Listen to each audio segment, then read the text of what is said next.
Salut, moi, c'est la Terre. Je suis né il y a 4,5 milliards d'années. Je suis de la vieille école, moi.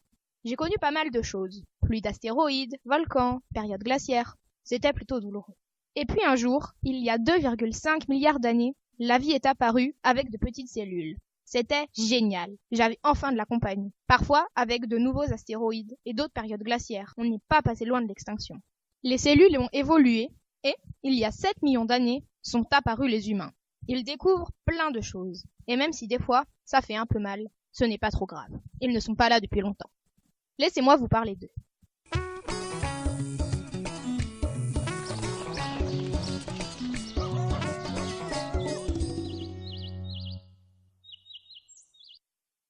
Mes humains, c'est comme mes enfants. Je les ai vus naître et grandir, je les ai gardés et nourris. Par contre, depuis quelque temps, ils ont envie de quitter le bercail. Ça a l'air de leur tenir à cœur. Ils sont déjà allés faire un tour chez ma grande amie la Lune. Et ils ont même posé un drapeau dessus. J'ai pas vraiment compris. Comme si la Lune appartenait à quelqu'un. Depuis ces événements, ils rêvent de voyager dans tout l'univers, d'implanter des colonies chez mes voisines et leurs satellites. Ils sont comme ça, mes humains. Ils rêvent. Seulement, je ne pense pas qu'ils pourront réaliser celui-ci.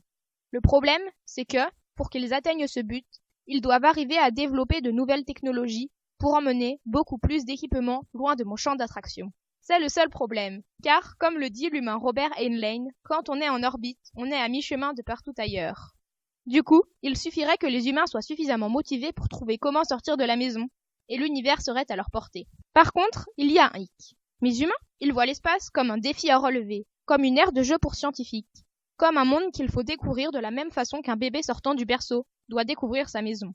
Seulement, l'espace n'offre pas cette ressource essentielle qu'est l'argent. Et malheureusement, c'est ce que poursuivent toutes les personnes capables de booster la recherche. C'est à cause de cela que la conquête spatiale piétine.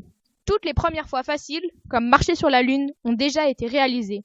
Et depuis, les objectifs sont constamment revus à la baisse. Cela fait d'ailleurs un moment que je n'ai pas vu tous les terriens rassemblés pour célébrer un haut fait de l'homme dans l'espace.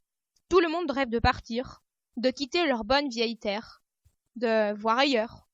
Mais bon, sans investissement, mes humains ne pourront que rêver. Cependant, je trouve qu'il y a une certaine beauté dans les rêves humains.